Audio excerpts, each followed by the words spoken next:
was basically how do people become ghosts?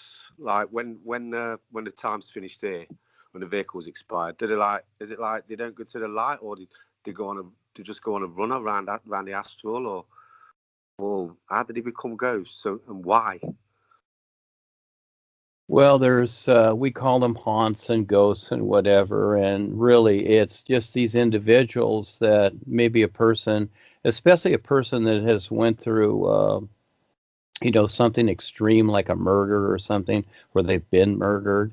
And there's many psychic shows, I'm guessing you've seen them, to where they on a murder case, the police and the authorities use psychics all the time because they're very sensitive to these things. And these individuals, as an example, let's say they were murdered somewhere in their house or whatever, they're already attached to their house and where they are. Now they're, for some reason, if it's their mate or if it's someone that broke in, murdered them, and a lot of emotional, there's a lot of emotion created, etc.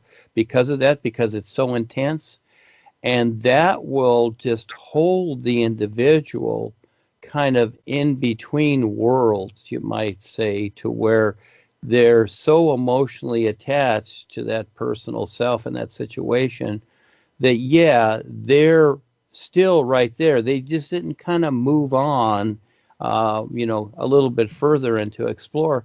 Now they're kind of stuck there because all of a sudden that's a huge impact on them. And so they're not ghosts, they're individuals that, because of the situation or them deciding it, there's those that, there's different body types. It can be, it can even be fairies or gnomes or whatever.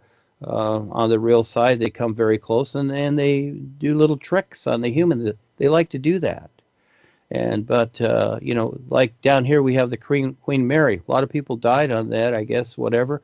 That's very haunted. You see things going on. There's certain individuals, they realize in the astral world, you can move things by thought. And this is where the deception comes in with the reptilians, especially now. They're cloning many of us. They have done it with the real guides too. Some people are experiencing this cloning or these holograms, etc., because they have learned to create things through their thoughts. And they can project this image. And so they can even, this is where the reptilians are shapeshifters.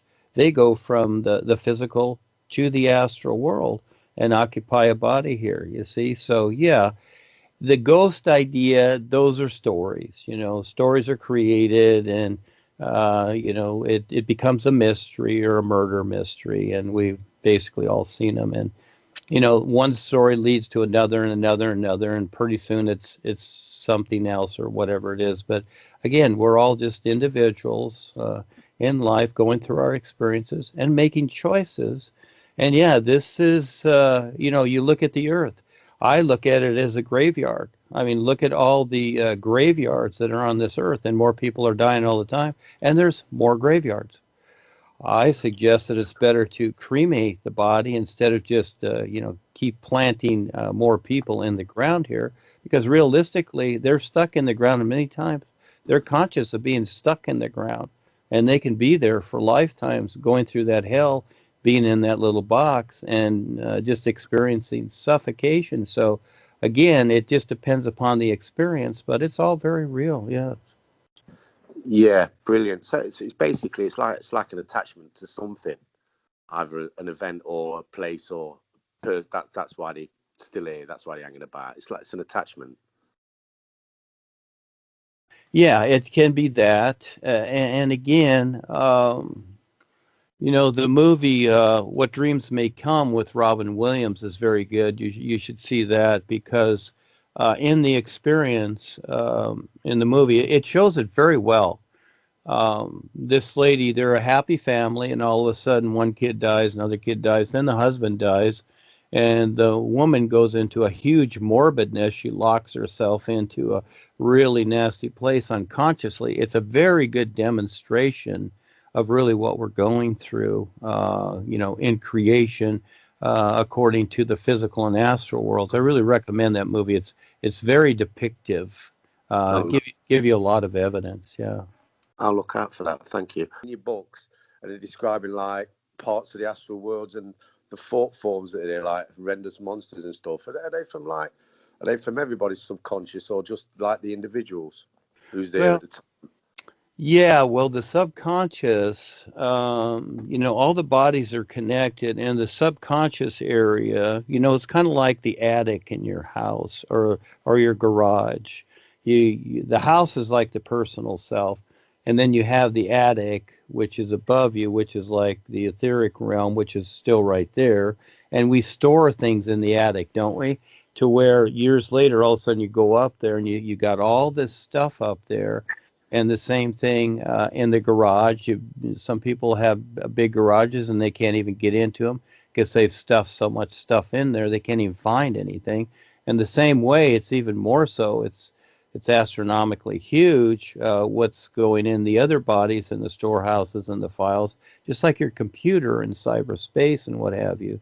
So, and again, the individual has some kind of connection to these things. And people are creating thought forms all the time, good, bad, or indifferent. But on the most part, see, this is where, again, the world is how it is because the agreement is mainly unconscious. It's subliminal, and they're not consciously seeing the thought forms. And especially when an idea is created, that how they agree to it and how they follow through with it may sound good or might be some thrill. Usually, most people just chase thrills and ideas and usually get themselves into trouble, etc. So, but yeah, creation is just full of this stuff now, especially the subliminals and the control. This is where creation is imploding upon itself. There's a darkness through creation that keeps growing because of the agreement, and people don't see it. Yeah, until it's all black, and then you don't see nothing. Very real. Yeah, so basically we're the only ones here with the real guides that have the real light, and it's a narrow way to get through, etc. So just like Claudia's experience that she shared many times where she went through the spiritual paths, and then she was shown the new presentation, and all she was in this vast darkness, and there was this little tiny light there, and she flew towards it as fast as she could, and it was like a building. She came through the doors, and I was standing there, and she made it. And again, we're just a little speck here in creation because everything else is basically dark. Yeah.